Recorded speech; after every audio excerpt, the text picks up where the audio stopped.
Simon, this is your product, this is your baby, you've built this at RDM. What's the purpose behind it? Yeah, so this is a last mile transport solution. So the idea of this vehicle is there will be a fleet of these vehicles in the town or city where they're operating. You would call them up with an app on your phone, or you could go to a kiosk and have a ticket. It will come to you without anybody in it. You'll get in it, it'll give you a passcode to open the door, you'll get in it and it'll take you to where you've already told it, where you wanted to go from the app. So what's the benefit to society, let's say?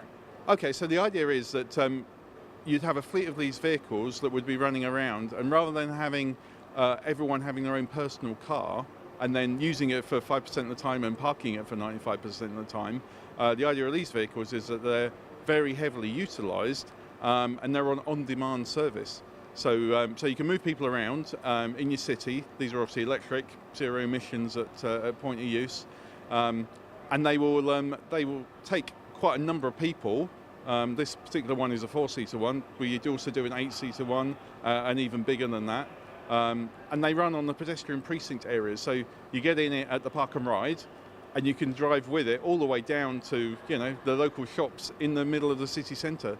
There's even some plans to drive through some of the shopping malls in city centres.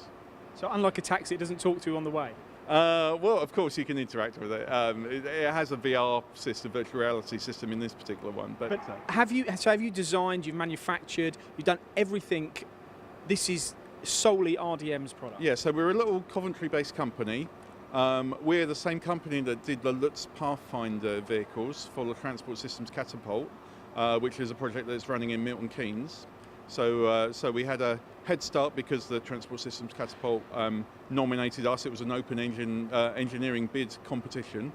We won that bid and engineered those vehicles, 3 of them, for the Transport Systems Catapult. With the learning that we had from doing that project and with the growing market that is appearing, we thought, hey, we can do this. We can build a slightly bigger one, so a 4-seater one rather than the 2-seater we built before. We can take some learning and some experiences, and we can go ahead, and we have all the different facets you need to build an autonomous vehicle. So we have the engineering of the mechanical vehicle. This vehicle isn't based off some other vehicle. It's completely from the ground up designed for this purpose. We have all the computing technology. We have the control systems. We have the ability to safety engineering. So we've used people like Myra to do a safety analysis of this vehicle and the system. So the health and safety is a massive one. I mean, tell me more about that. What about this travelling down a road and there being an accident, or how does it avoid obstacles and potential hazards? Yeah, so the vehicle itself is guided from a pre-built map. So we have a map that's a high-definition scan of the area we need to operate, and the map is created basically without any hazards in it, no people, it just has the infrastructure in it. And then on the pod system itself, we have laser scanners, stereo cameras, ultrasonic sensors, and we also have a safety driver who's remotely outside the vehicle, so basically video surveillance of the system. And we're ensuring that the pods are going at an appropriate speed for the amount of congestion. Okay, and now I wouldn't buy one of these from you. How's the makeup of who purchases these from you, and how does that work? Yeah, so the intention is that there would be a fleet of these operated by a fleet operator, similar to a bus company, that kind of model. So they would be contracted by city councils, town councils to provide some transport. And you would only use it on demand. So you use it, you call it on your app. It takes a few minutes to come to you. It then takes you exactly where you want to go, and then it goes away and finds the next ride to take them. And this is a model, there's no windows in this one, but are you anticipating that a final product would have windows within it?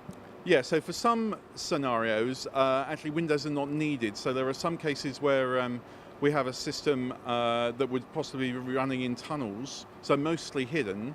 So people are building new shopping centres. They don't really want the transport directly interfacing with the people, but they do want it to pop out of a tunnel into an open plaza, pick up some more rides, and then disappear again. So for that kind of purposes, obviously, there's nothing to see. So there's no point to having any windows. And having a virtual reality inside gives you all sorts of other benefits.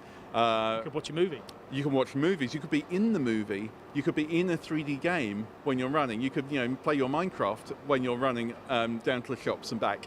So some people would rather be in here than on their sofa. Yeah, I talked to my kids. They would certainly much rather be in this as a big 3D game engine than they would sitting on the sofa only with the one dimension. Now when are we going to see these? When could we be sitting in one of these going from A to B in a town centre, for example? So this particular one is the first of a fleet of 40 of them that we are building for Innovate UK project, which is called Autodrive UK. And Autodrive UK is putting a fleet of 40 of these to Milton Keynes by the end of 2018. So residents of MK, watch out. Exciting times for everybody.